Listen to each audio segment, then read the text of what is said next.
Hello, everyone. Welcome back to another episode of the Lunatics Radio Hour podcast. I'm Abby Brinker, sitting here, as I always am, with Alan Kudan. Hello.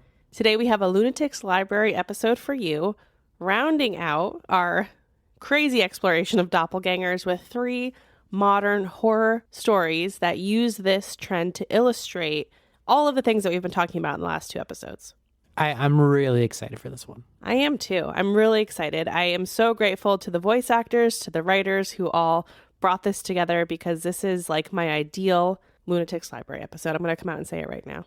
I want to say I'm more excited for this one than I have been in a very long time. No discredit to anybody else. It just feels like we have a very robust offering today. I'd say we do. Yeah. Why don't we just jump right in then? Sure. So the first story, first time that this writer is being featured on Lunatics Radio Hour, which we love, a debut. It was written by Madz Smith-Ledford, and you can follow her on Instagram at Madz SMILED. Madz is a remote post-production coordinator and freelance producer out of South New Jersey. Since 2019, she's been credited in numerous documentaries, fiction features, and shorts, most notably The Exiles, which won the Grand Jury Prize for the U.S. documentary at Sundance Film Festival last year. Dang, Yeah. All right. In 2019, she co-wrote and directed an original play called 1979, which premiered at the Scoundrel and Scamp Theater in Tucson, Arizona.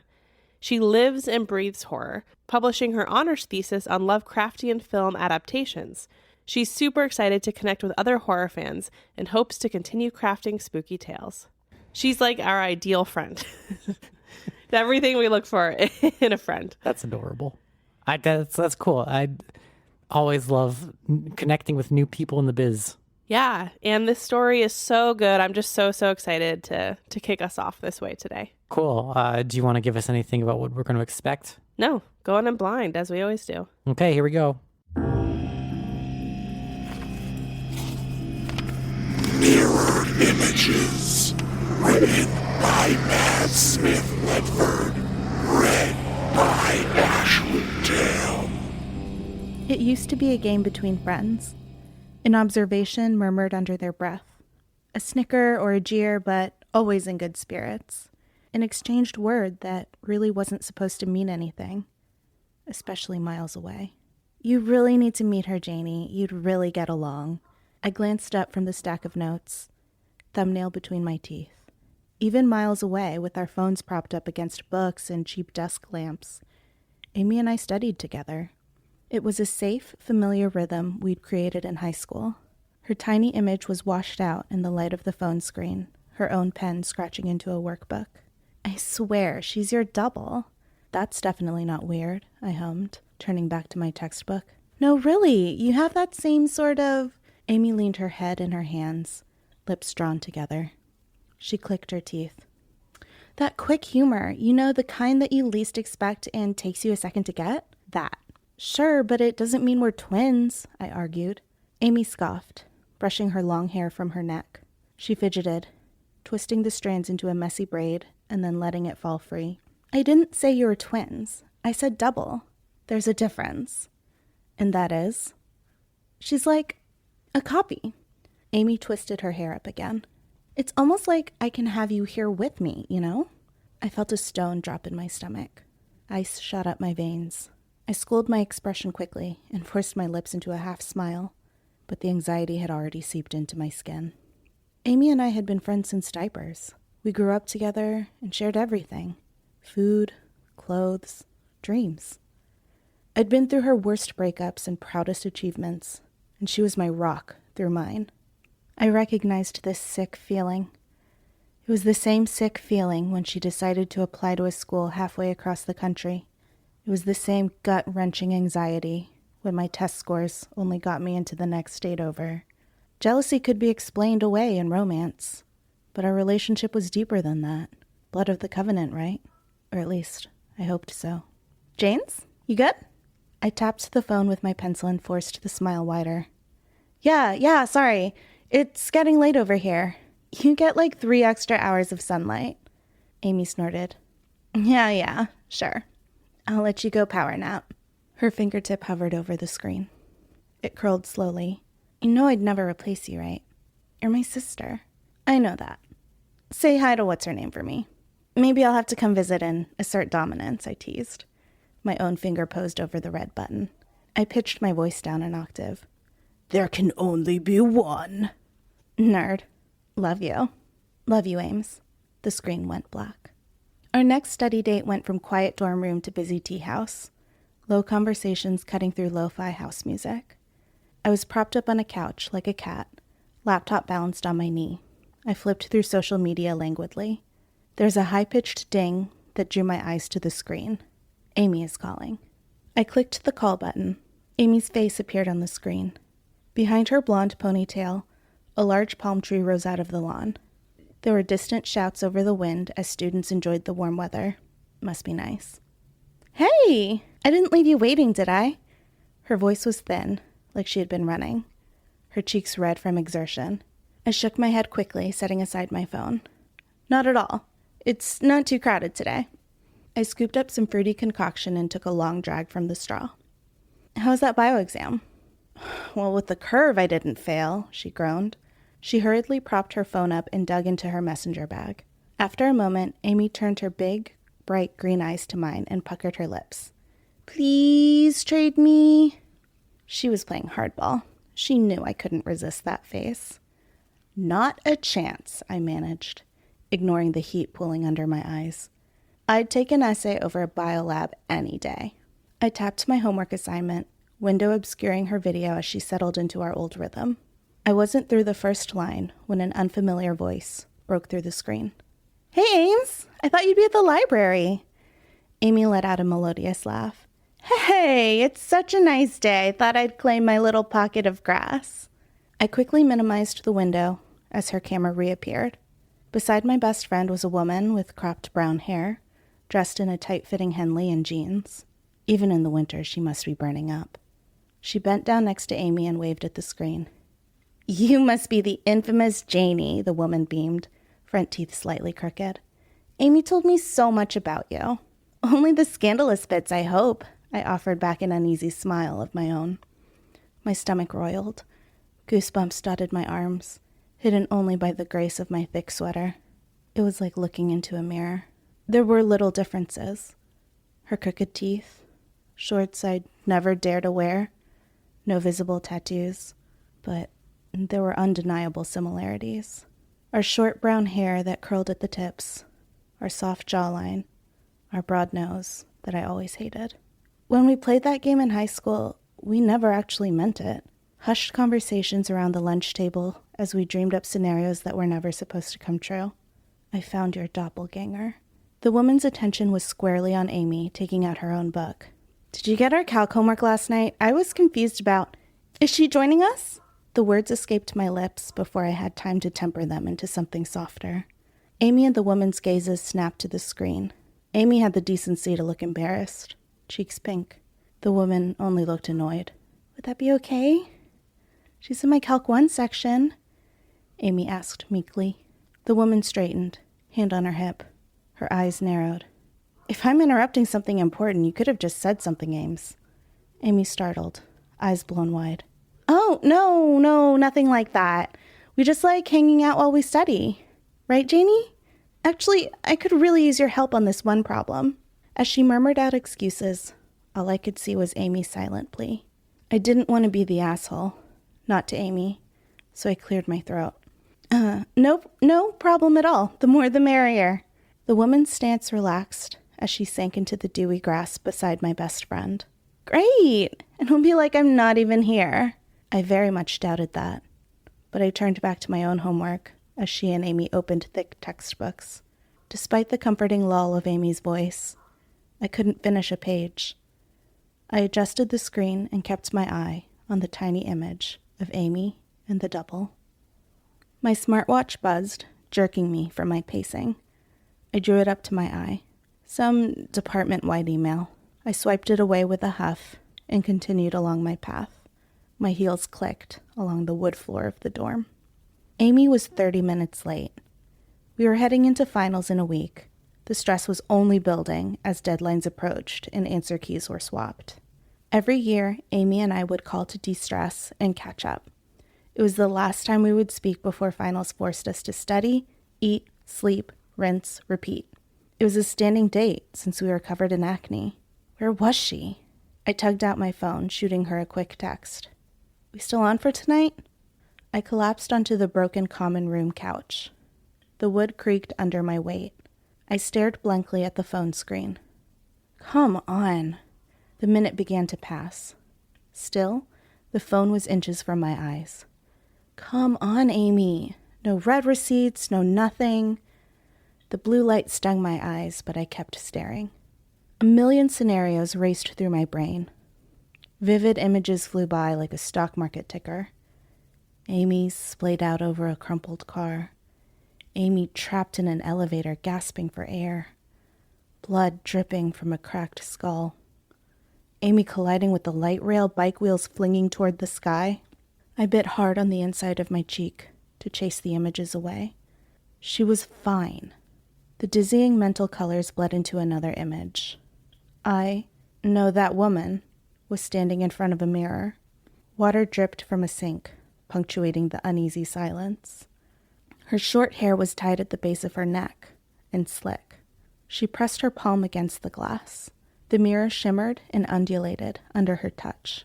Her lips parted, crooked teeth sinking into her lower lip. Her fingers sunk through like water. I felt fingertips tracing the hairs along my neck. The phone slipped from my grasp and collided with my nose. Yelping, I shot up from the couch. Tears began to stream down my cheeks, and I moaned in pain. My sleep schedule had been shot for weeks, balancing homework and my blossoming career as a barista. Long hours, restless sleep. I probably just passed out the moment I was still for too long. I gingerly probed the side of my nose. No breaks, just a whole lot of ego bruises. The Judas hunk of plastic dinged. I screwed up my face, reaching down to scoop up my phone. Nearly an hour had passed since I checked in with Amy. I unlocked my phone with a click. Hey, I'm so sorry, I forgot. I'm actually going out tonight. Can we talk later? Tears still dripping off my chin, a lump cemented in my throat. Forgot? How could she have forgotten? I swiped my sleeve under my eyes swiftly. I was relieved that she wasn't dead in a ditch, but righteous anger replaced the rolling anxiety. She never canceled. Not in 15 years of friendship. I closed her message and quickly swiped over to social media. I needed to calm down. This was ridiculous. I wasn't my best friend's keeper. But the betrayal felt thick on my tongue. I flipped past pictures of other friends from high school, friends that I'd been close with. Kid who smoked joints outside the theater building, the track star who was my partner in Model UN, the girl we invited to our birthday parties every year. Every single one of them seemed to drop off the face of the earth. Miles apart, our interests split, our lives separated. No longer were we tied down to friendships of convenience. Amy and I weren't like that. We had promised we wouldn't be. I forced myself to suck down a deep breath. Inhale. 1, 2, 3, 4. Hold. 1, 2, 3, 4. Exhale. 1, 2, 3, 4. My vision began to clear. I scrubbed under my cheeks. I pushed the remnants of the anxiety back into place, pushed them down as deep as they would go. It was just lack of sleep. I let my shoulders sink into the thin fabric of the couch. I let my eyes linger over the brightly colored images, swiping past and tapping like, almost at random. My thumb ran up the edge of the screen. It was a hazy picture, dimly lit along the edges. It was barely recognizable as a bar. 2 girls were pressed cheek to cheek, center frame, arms draped around each other's waists. One girl balanced a brightly colored drink in her hand, the other flipped off the camera. One blonde with puppy dog eyes, one brunette with crooked teeth. It was time-stamped 10 minutes earlier. I closed the app quickly and hurled my phone towards the wall. I am so sorry, Amy's voice crackled out of my phone. The screen had a long crack down the center from the abuse before finals week. I'm surprised it was even usable. Last minute, there was this dance night happening and I get it, okay? It's not a big deal. I tried to brush it off. I stuffed another sweater into my bulging duffel bag. Amy sighed, But it is. I swear, I totally spaced. By the time I got your message, we were already at the bar and I couldn't have called you if I wanted to. Her voice sounded shrill. I tugged open a drawer a little too quickly and cursed as it jumped the track. I said it's not a big deal. And then you didn't text me back. I'm such a bad friend. Amy, I'm over it, I snapped. I nearly dropped the drawer. I get it. You want to spend time with other people. I'm just your best friend, not your wife. Silence. Shit. Ames, I wasn't trying to be... You're mad about her, aren't you? Amy's shrill panic had dulled, almost monotone. I managed to wrestle the drawer to the ground with a curse. I darted over the phone, scooping it off the bed and pressing it to my ear. No, that's not what I'm saying. It's not like you're my only friend, Janie, Amy continued. I'm sorry I didn't tell you sooner, but you didn't have to make me seem like an asshole. I'm not... I tried. No, that's what you did. You're jealous, aren't you? You're jealous of her. The world spun. My free hand curled in the comforter. Amy, it's not a big deal. You know, you've always been like this. A laugh ripped through with a crackle. You've always been so possessive. We didn't fight. In all those years, not once had we fought. Not over a toy, not over a crush, never. The words coming from the speaker dripped with vitriol. My voice stuck in my chest. My grip tightened, knuckles turning white. I felt fingertips brush the back of my neck. Amy's rant poured through, piercing the fog of my anxiety. My world doesn't revolve around you, Janie. I can spend my time with anyone I want, in any way I want. Just because you don't have any other friends. I couldn't fight back if I wanted to. The anxiety bubbled up, tightening my chest.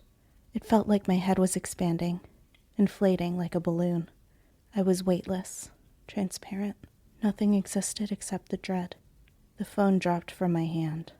The clatter of tiles silenced Amy. Minutes passed. I hunched over the bed, hand pressed against my rocketing heart. Quiet sobs escaped my trembling lips. The phone laid still and quiet. It felt like drowning, floating towards the surface but never able to reach it. I clawed upwards.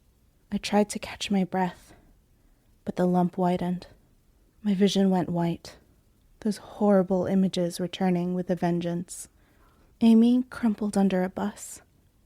Amy trapped in a flooding car, bloody, broken. The mirror rippled. I stood before it. The water punctuated my panicked breath.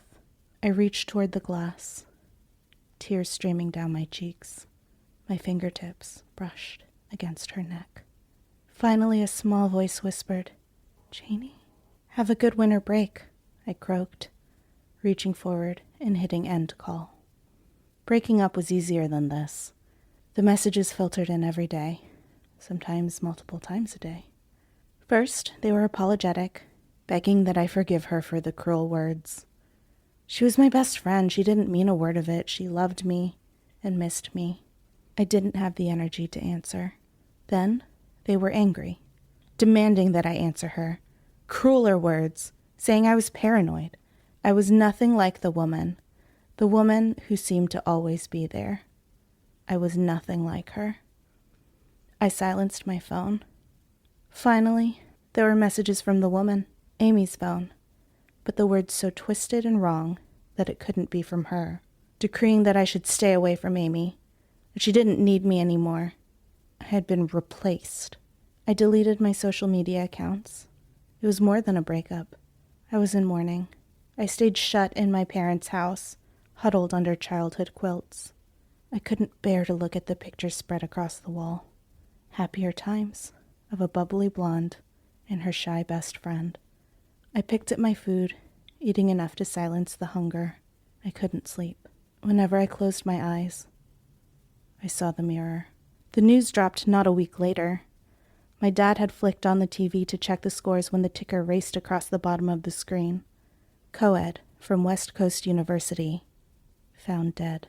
His thumb hovered over the remote, brows furrowed. "Hey, Janie, doesn't Amy go to that school?" My eyes lifted from my laptop, a half-assed attempt of a paper. "What are you talking about?" My dad changed the channel. The cameras focused on a police officer, hat tucked under his arm. Thick, bulbous microphones nearly obscured his face. Reporters burst into a loud barrage of questions. He lifted his hand to try and calm them. At this time, the killer has been identified and is in custody. No motive has yet been determined. I pushed the laptop aside and slid forward. I strained to hear over the reporters' clattering voices. Amy went home for winter break, I murmured. My dad didn't respond, hand settling on my back. The suspect was taken into custody yesterday at 1400 hours, he continued. We have lifted the shelter-in-place warning at the university, but ask that all students contact their family members. The image faded on screen beside the podium. A woman with short, curled brown hair, a broad nose, and crooked teeth drawn back into a sneer. My dad's grip tightened on my shoulder. Man, that's uncanny. I couldn't breathe. Amy went home for winter break. After interviews with known acquaintances, the suspect was not enrolled at the university and was living in an apartment complex just outside of the main campus. We have taken her phone into evidence, and at this time, we can confirm there are multiple pictures of the victim. We have reason to believe that the suspect had been following the victim for some time. My fingers lifted and traced the hollow of my throat. They settled on the back of my neck, squeezing firmly. Amy went home for winter break. Sources close to the victim said they had been close friends, so it is unknown what triggered this particular act of violence. The woman's picture cross-faded into another. I recognized it immediately. It was the summer before we parted ways, pressed together tightly and beaming like we had nothing to lose. Amy's hair was tied back, bright blue eyes shining with tears. My face was blurred past recognition. Amy didn't go home for winter break. My dad lifted his arm, but I caught his wrist. I had to see it. I had to know. Excuse me. Have you determined a cause of death? A reporter asked, lifting a microphone into frame. The victim's throat was slit. The officer confirmed gravely. And the murder weapon? My lips formed the words as the police officer leaned forward into the microphones. A broken mirror. My goodness, layers on layers. Like an onion.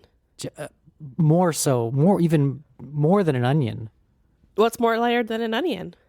This story. It's so good. I love it. And there's so many social moments of social cringiness that I really relate to. Like when you are so mad about something and you just say something, it's like I could see myself in some of these moments, and I connected to it a lot that way.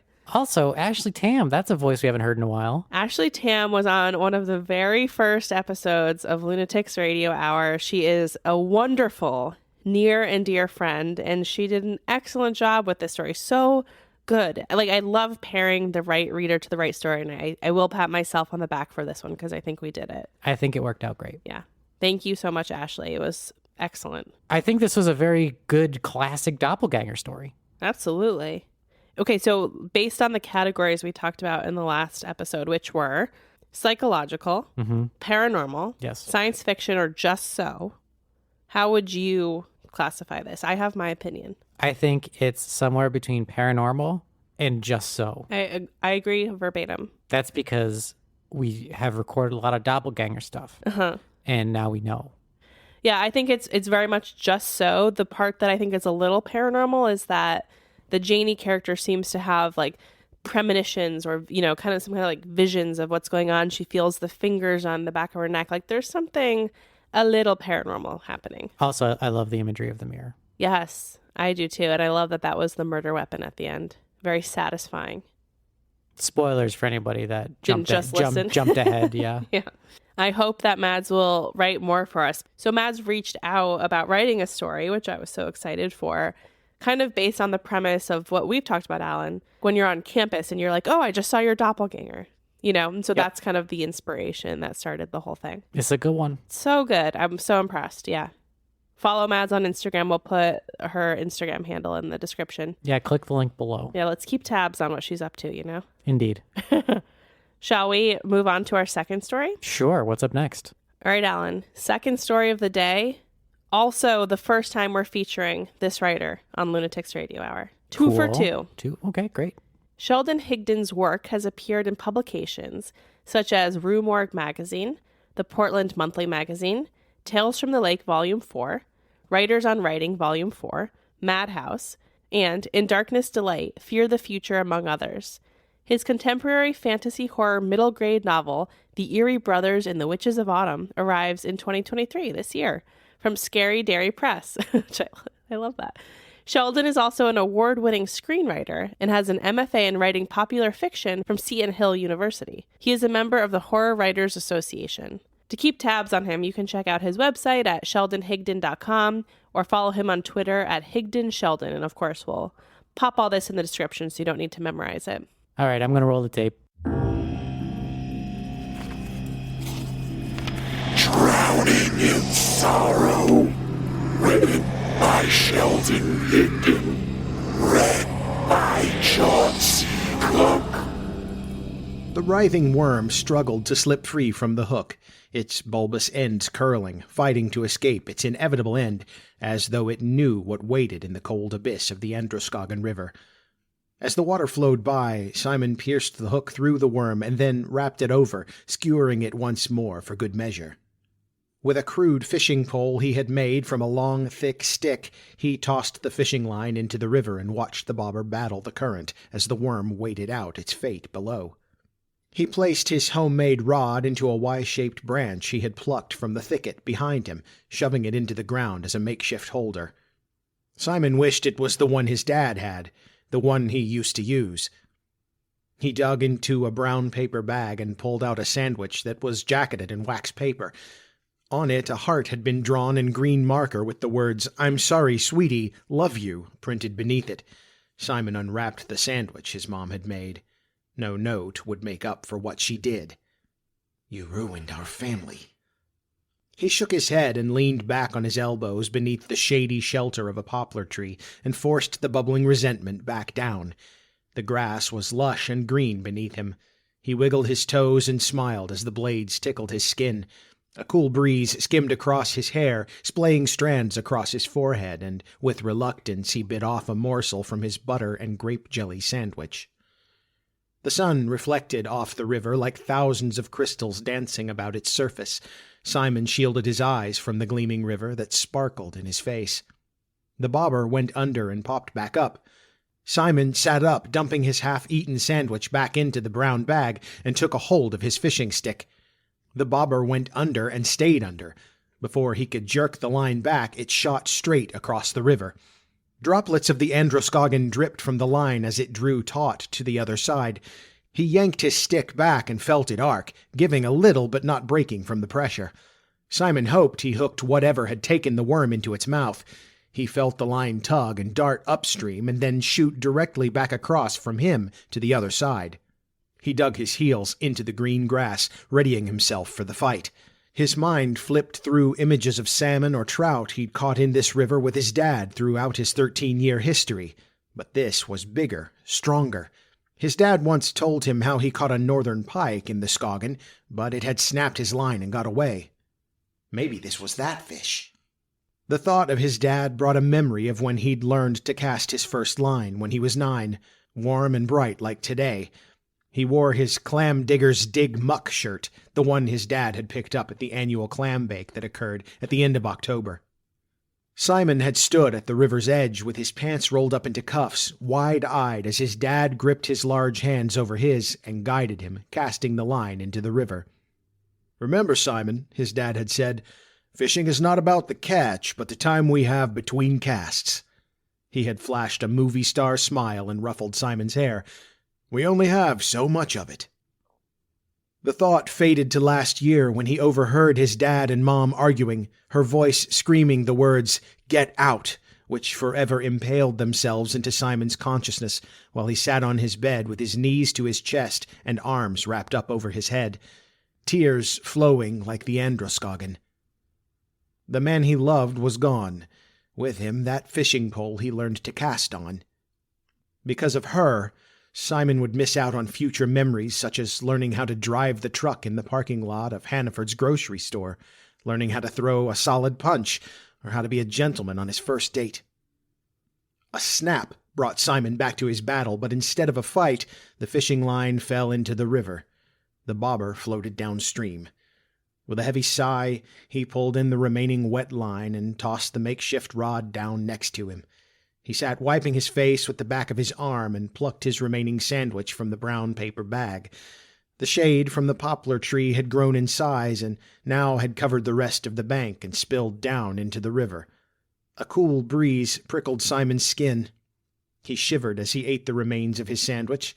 He gazed out across the river, wondering what he had lost, but no fish came to mind. We only have so much of it. Across the river, at its edge, Simon's eyes fell on a spot where bubbles began sprouting to the surface. Even in the river's continuous flow, they could be seen distinctly. They were rapid, like boiling water. He leaned forward, knitting his brow and cocking his head to the side, trying to figure out what it came from. Up above, the sun slid behind a gray cloud, cloaking the river in darkness. Simon lost sight of where the bubbles had been popping and bursting in succession. A large splash came from the water. He studied the river and waited for another. And just as fast as the sunlight disappeared, it returned. Squinting from the now bright light, he scanned down the Scoggin and saw nothing. No fish leapt into the air. There was nothing, except for a wet boy who stood on the other side of the river, staring directly at him. A sense of sadness entangled Simon like a backlash of fishing line. He shielded his eyes to get a better view, only to see that the young boy had disappeared. He rubbed his eyes. Maybe the glare of the sun reflecting off the river caused him to see something that wasn't there. Maybe the boy jumped into the bushes that lined the river. Maybe it was all in Simon's head.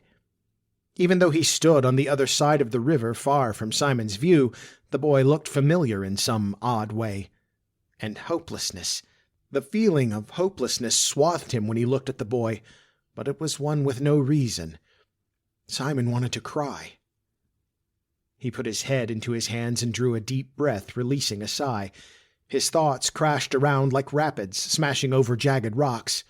He pictured himself being carried away down the Androscoggin, head slipping below the surface, hands following and disappearing into the cold water. The voice reeled Simon's thoughts from the river. It was a voice he'd never heard before, but yet was somehow familiar. It came from over his shoulder. A drop of cool water splashed on top of Simon's head. He turned around to the wet boy standing before him. "It's like looking into a mirror, ain't it?" the soddened boy said. Simon lost his breath, and the feeling of water trickling down his skin gave him a chill that ran deep into his bones, burrowing itself into the marrow. As Simon slowly stood, the familiarity came into pinpoint focus. The boy looked just like him, except the boy's appearance seemed darker, as if covered in constant shade. His hair wasn't blonde, but an ashen gray. His eyes were like the color of burnt charcoal. Bruises and infected lacerations covered his skin, which was slimy and milky, like the bottom of a dead fish floating belly up down the river. And the boy's shirt! Just like when Simon wore that shirt the day his dad taught him how to cast his first line. Clam diggers dig muck. Even his pants were rolled into cuffs. Nauseousness swept over Simon, causing his head to swim and his belly to sour. "Like a twin," the boy said, leaning against the poplar tree and swatting at a fly that circled him. Simon took several steps back. He forced what little saliva he had down his dry throat. "Might want to watch yourself," the boy said, plucking a leaf from the tree. The fly landed on his forehead and then darted off. "Don't want to fall in now, do we?" Who are you? I mean, you..." Simon rubbed his palms into his eyes, trying to clear away what he hoped was the after-effect of a bad sandwich. "You already know," the boy said, taking a step closer and examining the homemade fishing rod that lay on the ground. Simon glanced down and saw that the boy's every step left a brown footprint in its wake, green grass dying. "It's not the same as the one we learned on, but it works." Simon glanced at his rod. "Fishing is not about the catch." "Miss him, huh?" the boy asked. "But the time we have between casts." Simon still wasn't sure if this was a daydream or if he was lying in the shaggy grass, sleeping in the shade of the poplar tree. Tears bubbled in Simon's eyes as his dad's image floated back to him. He swore he felt his dad's hands over his. The confusion and fear he felt earlier now swirled sadness back into the whirlpool of his emotions. We only have so much of it. Yeah, Simon wiped his eyes clear with the back of his arm, but... The soaked boy smiled, revealing chipped black teeth, jagged and sharp like the protruding rocks of the river. But what? Simon sniffled. But he never came back for me. He thumbed his eyes clear. The conversation flowed between them as if they had spoken to each other 1,000 times before, but it didn't squelch the emptiness Simon felt. The loss. Or was it lost? The weather turned again, and the blue sky gave way to gray clouds, thick and dark, plump. Clouds that looked like they were about to burst into a torrential downpour at any moment. Why is that, Simon? He sat on the ground, the green grass turning brown beneath him. The fly was now on his hair, crawling across it. Why didn't he come back for us? Simon turned and faced the river. The water rushed past. For a moment he ignored the question and thought about the worm he had baited earlier, how it struggled between his fingers, flipping its ends to break free from its demise. I don't know, said Simon. Cold rain began to fall from the laden clouds. What about Mom? The boy said. Who cares? Simon spun toward the boy. Why didn't she leave instead? Tears fell from his eyes and intermingled with the rain. She's the reason he left. If she is... The boy stood up and took a step closer to Simon.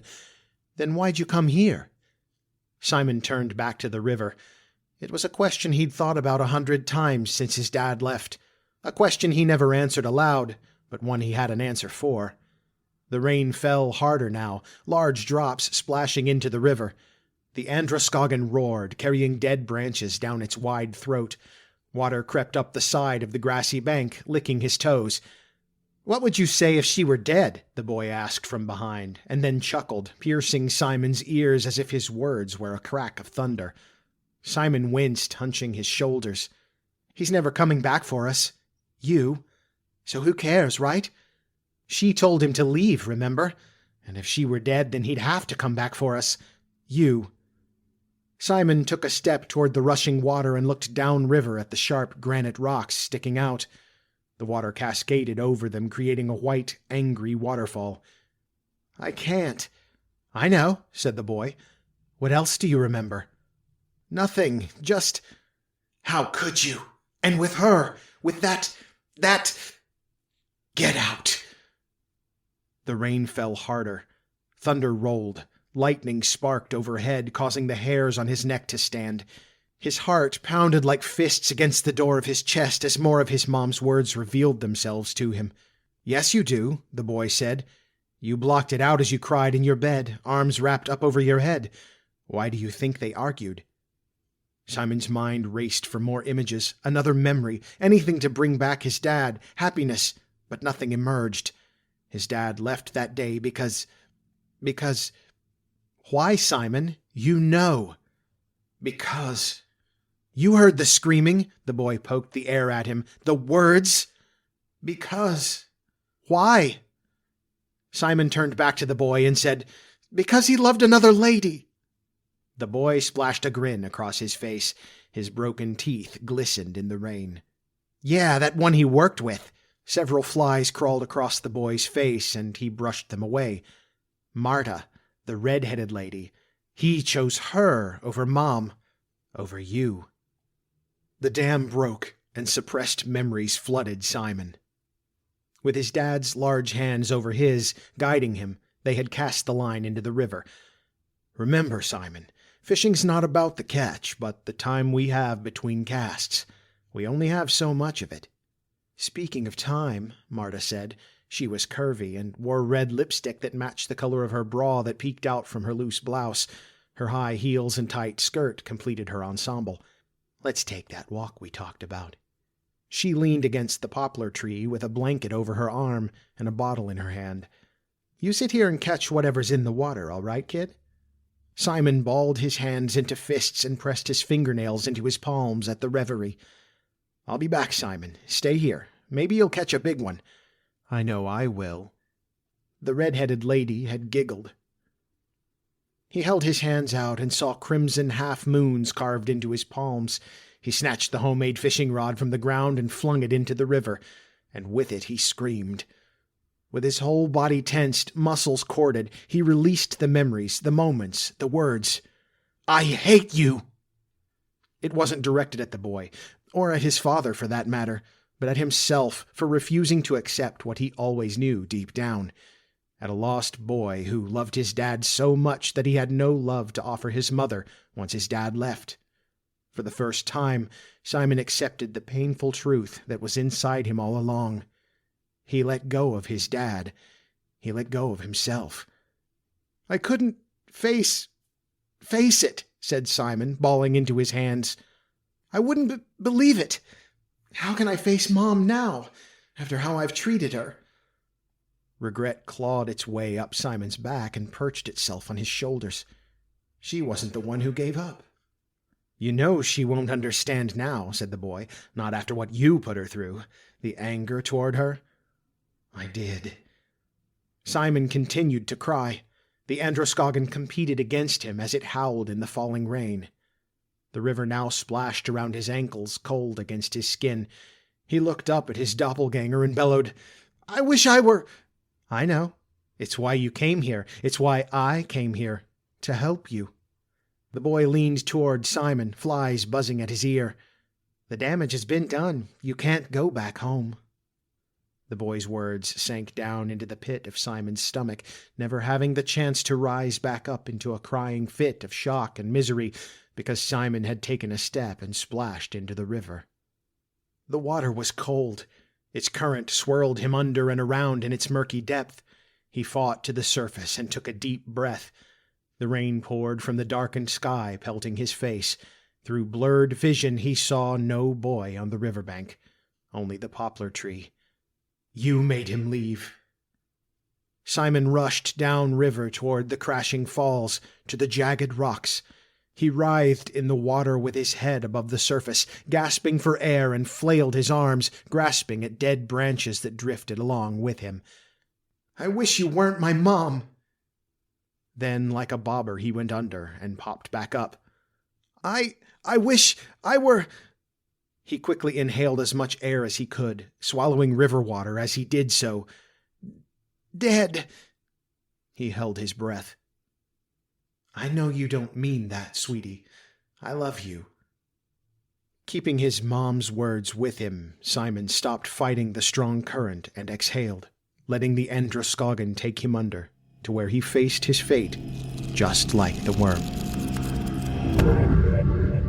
Hot dang, that's good. Such a good story. So good. And I love that it was a little bit different than some of the horror stuff that we, tend to feature. It was a little more familial and rooted in trauma that I think a lot of people can relate to in some way. And another very traditional doppelganger story. Exactly. This was psychological.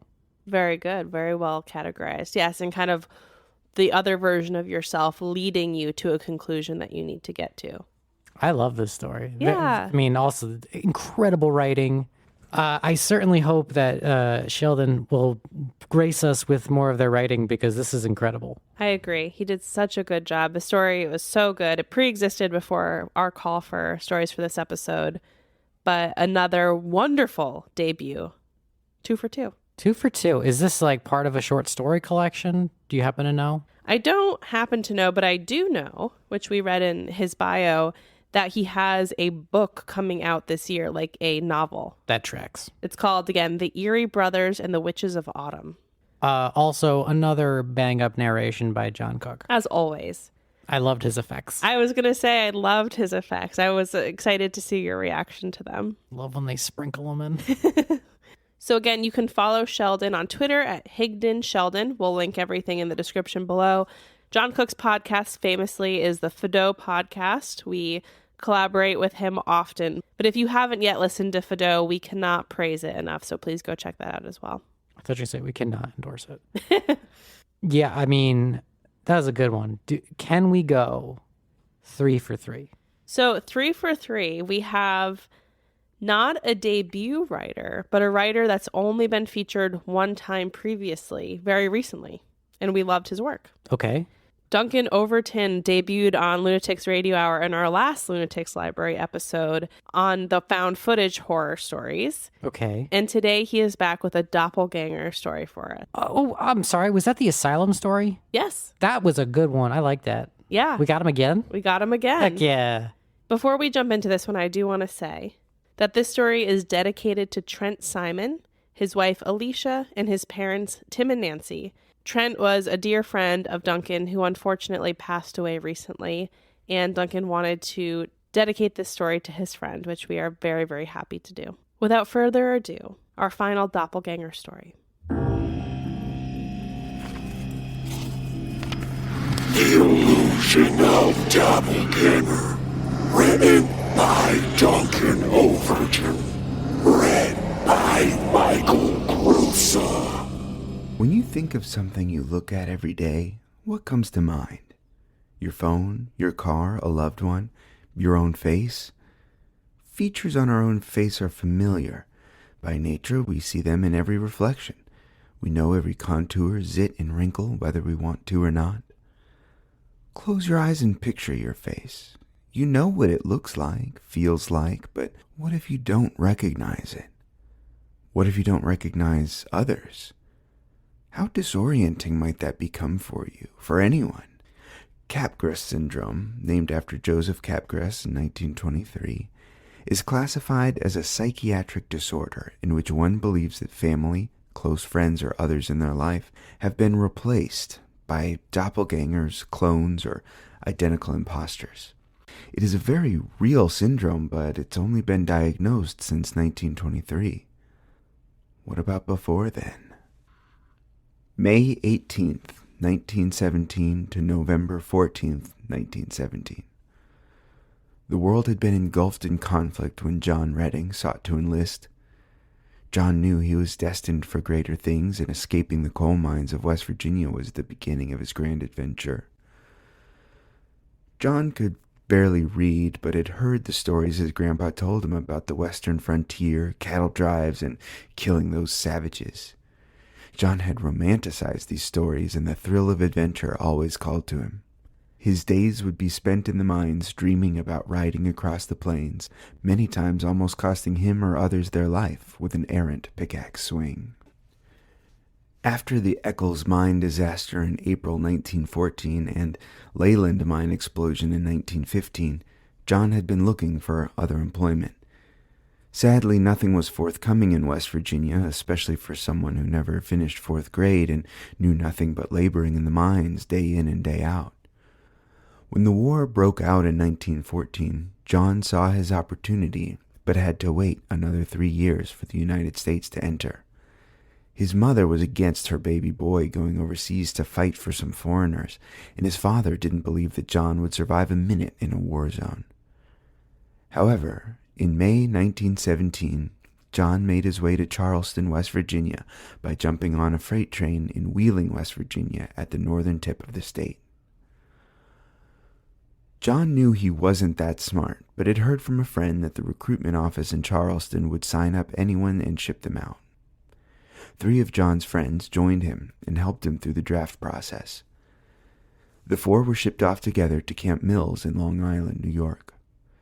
The training was grueling and brief because they joined a group of expeditionary forces that were initially used to bolster depleted ranks of French and British soldiers. John saw immediate action from the moment they landed in France. His friends caught bullets, mortar shells, and mustard gas, but John survived. One day, after a few months of slogging through the trenches in the Western Front, John was assigned the unenviable task of a new wiring party.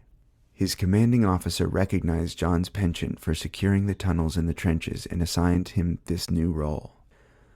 Under the cover of night, John and the new party dug tunnels, repaired their own barbed wire, and sabotaged the enemy's barbed wire and defenses.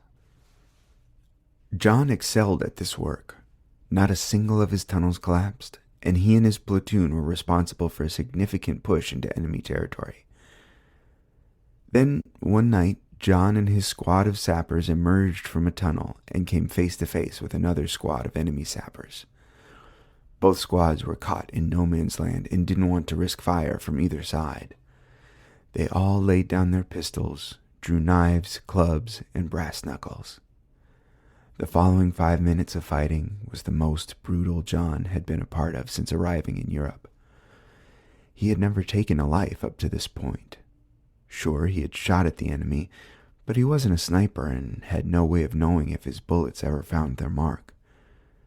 However, there in no man's land, John accounted for 3 deaths of enemy combatants. His standard issue U.S. Mark I trench knife found the heart of one soldier. The brass knuckles bludgeoned another till his face had collapsed into his skull. And the 3rd soldier had disarmed John, but his years of backbreaking labor had hardened his hands and forearms, and John watched as the life left his enemy's eyes. This skirmish had been conducted in absolute silence. John had bitten down on his bandana to keep from screaming, but the final kill and the realization that he was the only one left alive in that crater brought forth a primal yell that alerted both sides to his position.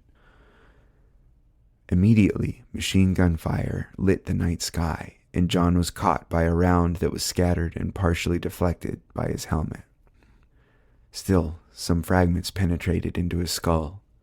As John lay there, looking up at the night sky, he imagined riding across the plains with his grandpa. He thought of the mines and his parents, and he closed his eyes. June 28th, 1919 to November 14th, 1919. John woke up in the Wheeling Hospital. How long had he been asleep? Where was he?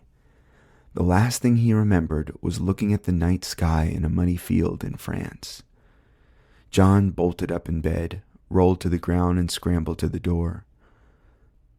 The last thing he remembered was killing 3 men in war, and this place, scrubbed clean and not covered in mud, terrified him. As he tried to stand at the door, John's legs gave out. He couldn't stand and could barely crawl. He was so disoriented that he vomited something he didn't recognize and lost consciousness. The next time John woke up, he was restrained with belts attached to the side of his bed.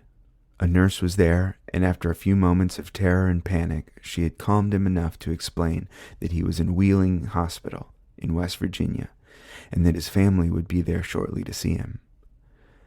His father arrived about an hour later as daylight was starting to fade into twilight. John recognized his father, at least he thought he recognized him. The person standing in front of him was not John's father. John knew his father's face, and this was not it. John's accusations that this man was an imposter turned to rage and fury when his restraints continued to hold. As the strain caused John to lose consciousness, the last thought in his mind was, "That is not my father." Many men returned from the trenches of the war changed. These changes ranged from the mundane to the extreme. John's father was told about these conditions, shell shock, the papers had called it, and informed by the hospital that John may never be the same again. 2 months later, John was released from Wheeling Hospital into the care of his father. The shock of his mother's passing to the Spanish flu the year prior to his waking had caused some concern for John, but his refusal to admit his father was his father with each visit was what kept him restrained to the bed.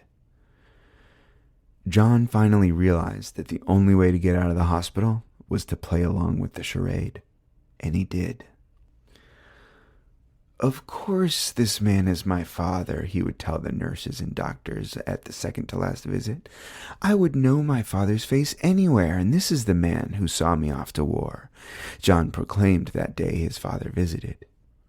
The doctors were glad to see John leave, and were astounded that in the 2 months since waking, he had apparently recovered almost 80%.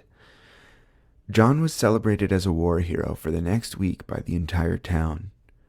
He was thrown his first party, and everyone wanted to shake his hand and hear about his time in the war. John was overwhelmed by all of this, avoiding many of the stories, especially the last night he can remember. He told of the mundanity and the marvels of Europe. He regaled everyone with fictional tales of other soldiers' lives he had encountered. All the while, he kept an eye on everyone's faces. All of these people, friends and neighbors he had known all of his entire life, people he had worked with in the mines, all of them had the wrong face. John thought their faces were similar, close, almost identical, but they were wrong. He knew they were wrong. Everyone was wrong. He was surrounded by the wrongness of every face he looked at. But he couldn't let it show. If he let it show that he knew, they would know, and he would be strapped to that bed again.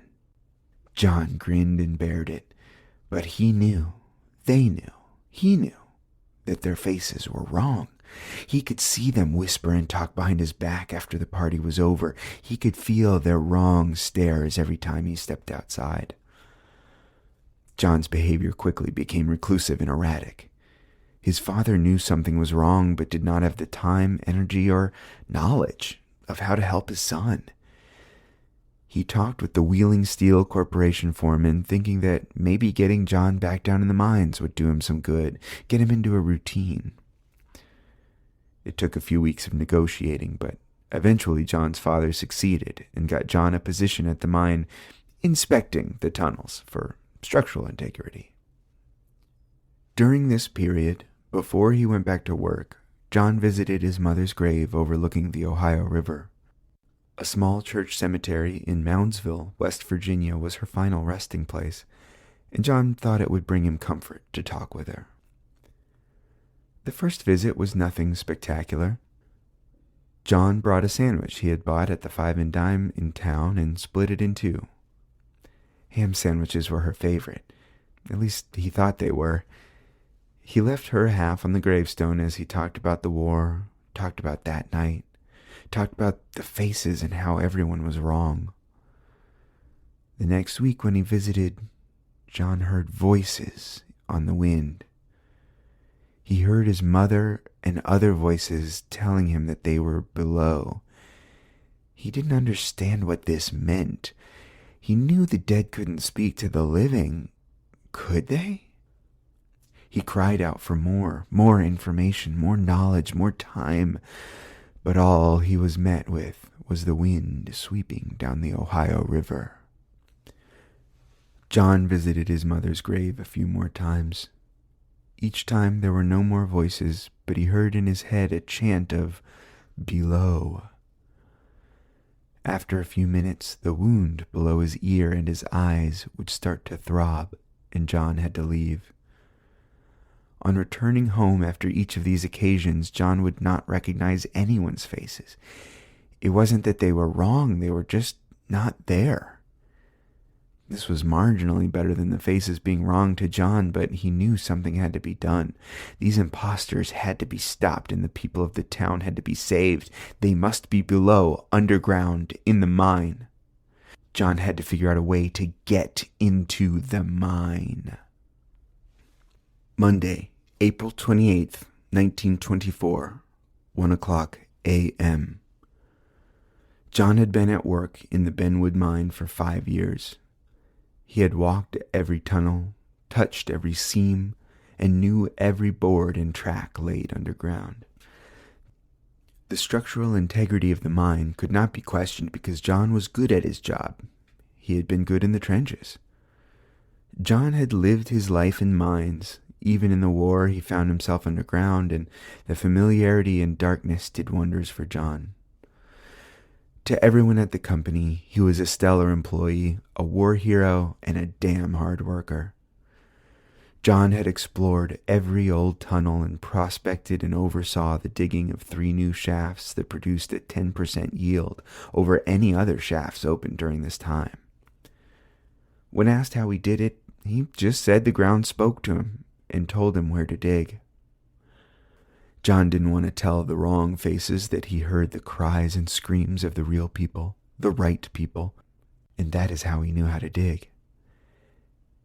He knew what that would get him, and there was no way he was going back to that hospital bed. Each time John would get a tunnel close to where he heard the right people, they stopped. He couldn't figure out why, but it happened at every tunnel he oversaw. They must be moving them. The wrong faces know I'm getting close, and they move the right faces just before I can rescue them.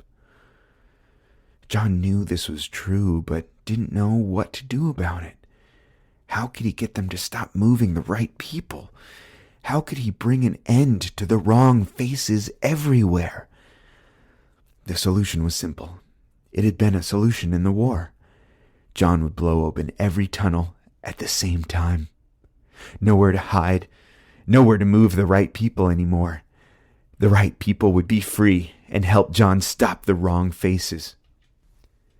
John had moved out of his father's house a couple of years back. He couldn't trust that face, that wrong face, that imposter. He had been stockpiling dynamite for a year, and tonight was the night he would free everyone and stop the wrong faces. He had to, because the cries and screams had told him they were dying. That they would leave him all alone if he didn't do it tonight. Under the cover of darkness, with only a fingernail moon to watch his actions, John made his way to the Benwood mines. Getting in was easy enough. He knew the guard would be asleep, and a wrong face is easy enough to fool. You just smile and nod. It took John 5 hours to set the dynamite and run the line. He was transported back to the trenches and running cable for the radios, the mud, the wetness, the smell of death and rot. He made quick work of his task and emerged from the entrance running the final length of his cable, attaching it to the plunger. A bright light blinded John for a second. His night vision was shot to hell, but he could make out the silhouette of the night guard. No one can stop me. No one can prevent me from freeing these people. I brought my trench knife from the war. I know what has to be done. The guard can't stop me. I've done this before. Slide the blade between the 4th and 5th ribs upward towards the throat. Quick, soundless, instant.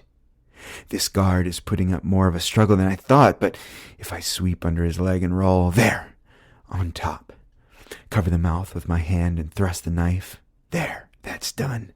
Why am I crying? That's not the right face. That's the face of my father. Why is my father a night guard? Why is he here? He has the right face, but the guard was the wrong face. Why is his face right? John's father had began working the night guard position 2 weeks prior. He couldn't bear to see his son in the ridicule that he faced from the other miners. John's father was also getting older and couldn't work in the mine forever.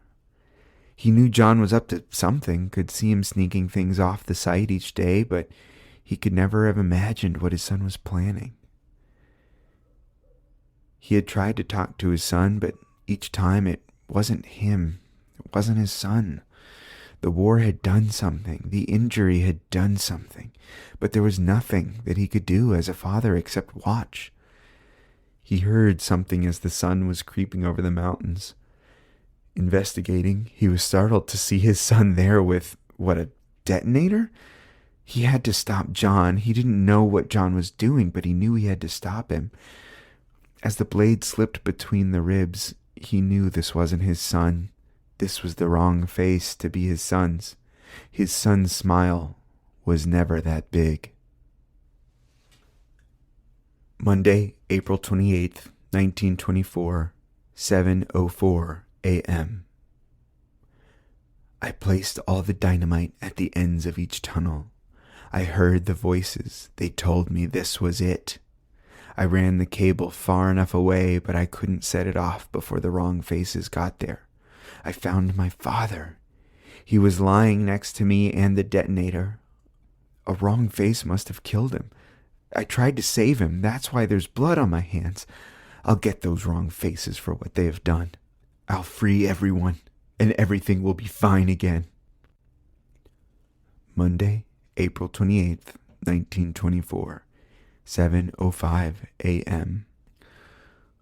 An explosion in Benwood mines ignited methane gas and coal dust.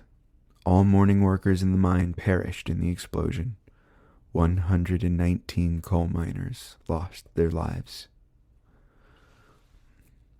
May 30th, 1924, Weston State Hospital in Weston, West Virginia.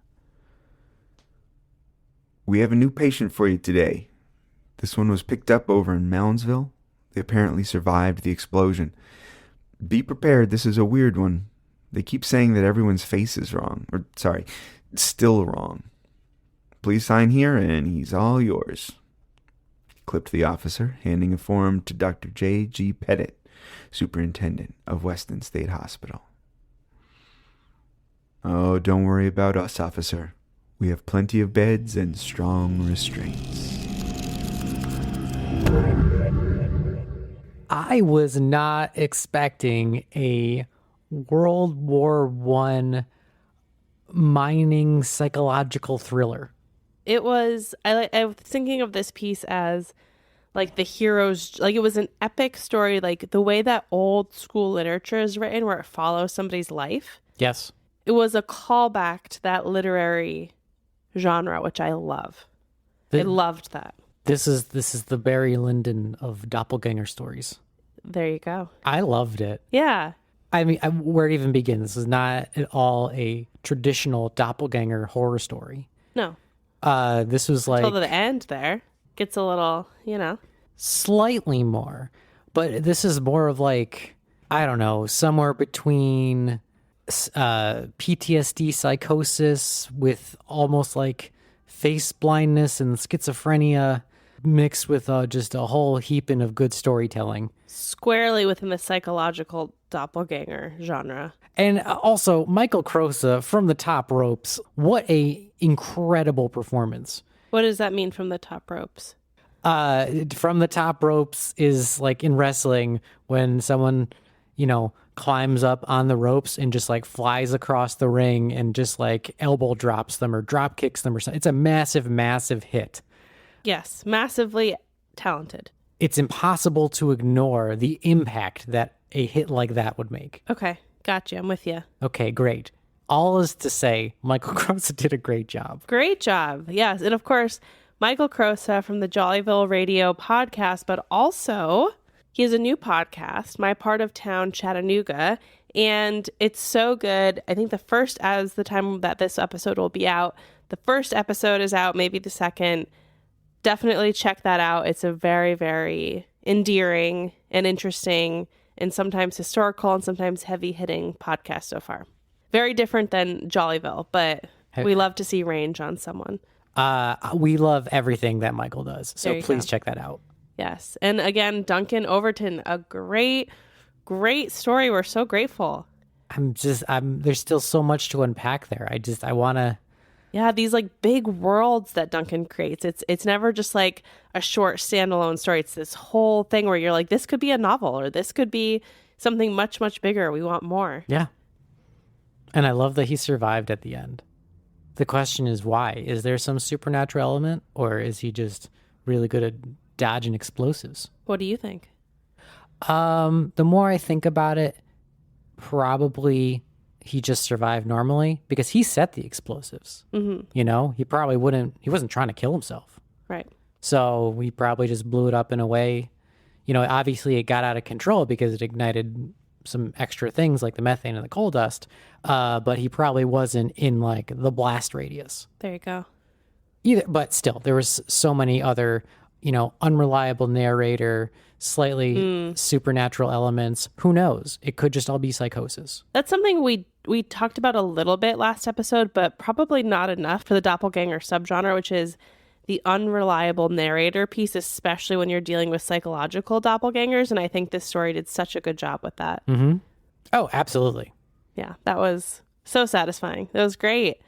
One thing, as soon as we started talking about this was taking place in World War I, it reminded me of a great doppelganger film that we didn't touch on even once. Oh my gosh. Okay. This is Jet Li's The One. Oh, okay. Tell me more. I'm a big fan of Jet Li. It is so you have not seen this movie? I don't think so, no. Okay, the premise is that there's a certain number of parallel universes.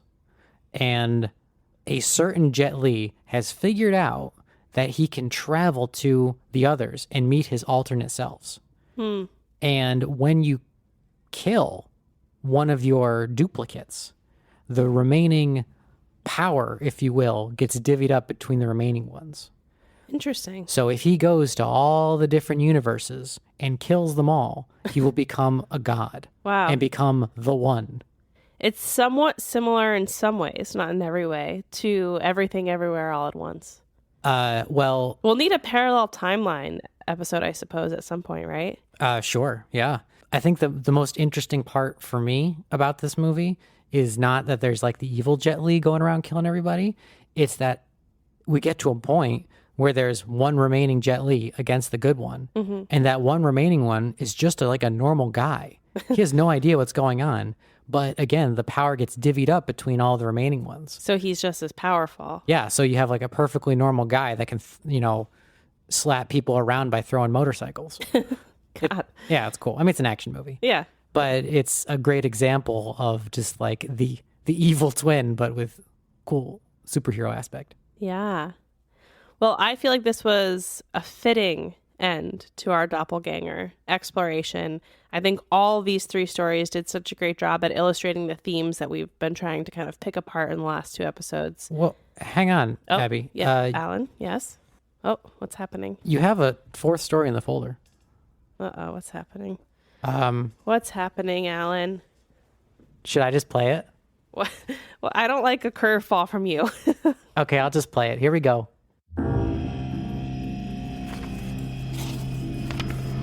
The Broken Girl. Written by Alan Kudan. Read by Risa Puno. A piercing light filtered through the bandages into dry eyes. She blinked away the sting as consciousness began to flood back. Had she been sleeping with her eyes open? She tried to remember if that's something she did, but everything felt so foggy, like she was grasping at the edges of a dream as it burned away. A numb and clumsy hand moved upward along her side toward the bandage covering her eyes. She knew it was her own hand, but it still felt like that of a stranger. Doctor, sensing elevated brain activity and hand movement. She rolled her head toward the voice, and the world rolled with her. As the room slowly stopped spinning, she realized there was now someone next to her. She felt deft hands remove the wrappings across her face, and the light intensified. A man's face slowly racked into focus. He wore thick glasses, just like her dad. "Can you tell me what your name is?" Hazel, she rasped out. Her own voice surprised her. Did she always sound like that? "That's incredible." The doctor's face radiated with a relieved sense of pride as he scribbled down some notes. "You are in a hospital. There was a car accident. Do you remember that? Do you remember the accident?" She took a bit to think about it, but her head was still swimming. She could picture being in the car, sitting in the back seat while her mom and dad chatted away in the front. But wait, that wasn't right. Some logic pricked at her memory in a way that only dreams can. She was in the back seat, and her dad's driver, Billy, was in the front. She liked Billy. He was driving her to school when... "Where's my mom and dad? Are they okay?" Mr. and Mrs. Deckett are both perfectly fine. They were not in the car at the time. She looked around her hospital room, expecting to see another bed with Billy all bandaged up too. But there was only one bed and lots of confusing machines. She looked around too fast, and the world began to tip once again. "Easy there. How do you feel? Does anything hurt?" She took a few breaths to calm the walls, and then realized she actually wasn't in much pain at all. Her eyes stung, and her body felt floppy and stiff at the same time, but that's all. 2 summers ago, she broke her arm while climbing at camp, and it had hurt so bad. This felt very different. I feel sort of weird.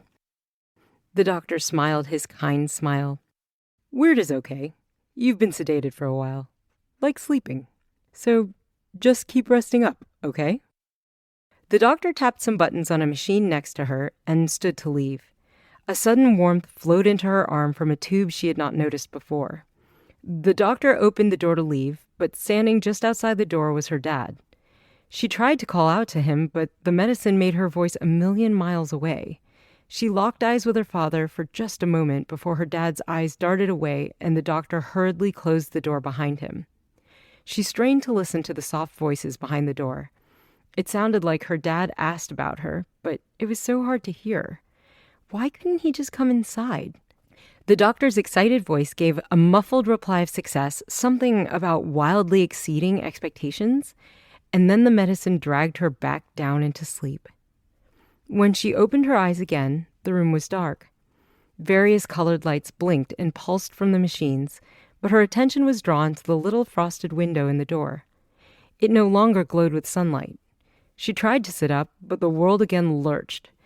She took a few breaths and slowly dipped her legs off the bed, even though her feet didn't reach the floor. Her joints gave little pops as limbs began to move. Her muscles felt like numb putty, but if she moved slowly enough, they seemed to do what she asked of them. Her arm caught on something, and then she remembered the tube that made her sleep. She pulled out a long needle that on any other day she knew would totally freak her out, but she needed to get out of there and find her mom and dad. She slid her small frame to the floor and planted her feet, testing delicately to see if she could stand. This would be so much easier if the room would stop moving, she thought, but was relieved when she didn't immediately crash to the ground. She clutched machines and furniture while clumsily making her way toward the door. She stumbled out into the dark hallway and slumped against a wall. As she took a moment, she again thought of the time she broke her arm and became so grateful that she must not have broken anything in the car crash. She looked down the hallway. One side was a row of moonlit windows and the other a series of closed doors, just like hers. It seemingly went on forever, and the idea made her even more dizzy. She steadied against one wall for support and began to walk. Most rooms were totally dark, or their doors were locked, but after turning a corner, she saw something. Just across a corridor, a door was slightly ajar with a soft, warm light spilling out. Something about this room called to her. She willed her slow body toward it and gently pushed it open. It was a room very similar to her own, a single bed and various machines, but these machines seemed different. Before she could figure out why, she noticed the figure in the bed. A small girl lay wrapped in bandages. Unlike her own, though, these bandages had lots of metal rods poking out. The girl's limbs were covered in glistening metal pins, and her neck was in some sort of cage. Her gaze followed big tubes starting in the girl's chest and plugged into a device in the wall. She took a step forward and looked at the girl's face. Under the clear mask that forced in air, the face was a bruised and broken mess. A soft snoring in the corner grabbed her attention. She glanced over. There was her mother, sleeping in the stranger's room. Relief at finding her mom flooded into her, and she went to her. "Mom," she said, gently shaking her awake. Her mother stirred and looked up. "Hazel? Oh my God!" She sprung from her chair and wrapped her daughter in a hug. Tears began streaming from her eyes. We thought for sure. The doctors told us that you wouldn't," her mom exclaimed while they embraced. Then her eyes landed on the bed and the broken form that still lay there. Her mother froze, then let go and took a step back. She stared from girl to girl before a sickening recognition overcame her. She screamed with heartbroken horror. "Mom, what's wrong?" she cried through tears of her own, but suddenly the door flew open and a tall orderly burst into the room. He grabbed her and effortlessly dragged her backwards. She called out for her mother, but her mom wouldn't even look her in the eye. Instead, she went to the broken girl in the bed and collapsed into sobs. She was powerless to resist the large man, and soon she found herself back in her own room. The doctor with a kind smile stood waiting, but all the kindness was gone. The two men put her back into the bed, but this time secured her arms and legs down with heavy leather straps. "What's going on?" she cried. "Why won't you let me see my mom?" With no acknowledgement, the doctor produced a large needle and slipped it into her arm. The familiar warmth began to flow in once more. She cried in confusion and hopelessness. She just wanted to go home. Her eyes swept to the door, and just outside she saw her father. She called out, but the man only looked away again and snapped a harsh summons to the doctor. Outside the room, the two men spoke. The medicine was already beginning to take hold, and she began to slip away while her father berated the doctor. She fought with everything she had just to stay conscious. Mr. Deckett, I assure you the sedative should have lasted for hours. The fact that it metabolized so quickly is actually a wonderful thing. We've compensated, and there should be no more surprises. How's my daughter? The father asked, without once looking into the room. She's doing marvelously, the doctor beamed. The last ultrasound indicates that the puncture to her liver will be able to heal on its own, so we should no longer require a transplant. Overall, she's been stable for over 24 hours now, and her chances for surviving a full heart and lung replacement are currently as good as I believe they will get. Would you like for us to begin harvesting the clone? For the first time, her dad looked into the room and locked eyes with her. His face was consumed with cold sadness and guilt. Yes, her dad said through tight lips. Please save my little girl. Holy cow. I have so many questions and so many things to say. First of all, that was incredible. I loved that story. That was so good. Risa did such a good job. I have no idea of when you wrote, recorded, and edited that. I wrote that for you on Valentine's Day. Oh my God, that's so romantic. On Valentine's Day. Weren't you working? Yeah. Wow. And how did you get the idea? I thought that was so good. And so the girl in the room is the clone, right? The protagonist is the clone. Right. Yeah. Yeah. What inspired you? I don't know. I wanted to just, like, there's so many opportunities to have like real good horror when it comes to doppelgangers, and there's nothing quite as horrific as being grown for organ harvesting. Is this why you fought so hard in the last episode for cloning to be included? Perhaps. It all makes sense. Oh my gosh. I am blown away by all of this. This was such a good story, and I was so thoroughly surprised. Thank you. Big thank you to Risa for this. Yeah. She and I workshopped the story extensively. Oh. She did all of my medical fact checking for me. That's so great. So some fun facts about Risa.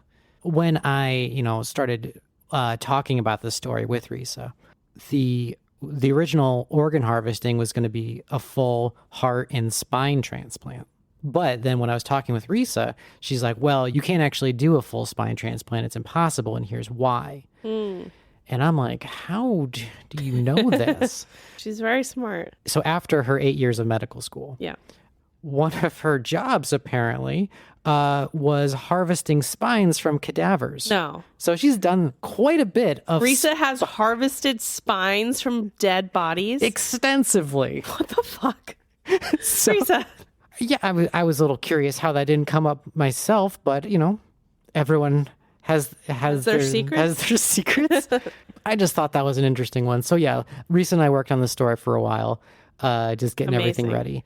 And I think it turned out great. Hell yeah. I think she did a wonderful job recording. Yes. Thank you so much, Risa. Thank you, Alan. This was so fun. I am very rarely surprised, and I feel thoroughly surprised. Great. Oh, so good. I'm still sort of in shock by this plot twist here at the end of this episode. Yeah, well, I just wanted to make sure you had a good Valentine's Day present. Thank you. Only a month late or so, but thank you. I appreciate it. I mean, these things take time. You also made excellent cookies on Valentine's Day. So. I did. As always, thank you so much to all of our writers, to all of our narrators. We could not do Lunatics Library without everybody coming together. And it's so satisfying and fulfilling to see the series and the deep dives that we do concluded in this way, with like real life examples from real authors and narrators that we can help support their work. So thank you all so much. This was such a fun one for us. We are going to be back next time with something totally new, as we always do. Until then, stay safe, stay spooky, and please, of course, check the description of this episode to support and follow all of the narrators and writers that were featured in this episode today. Talk to you soon. Bye. Bye.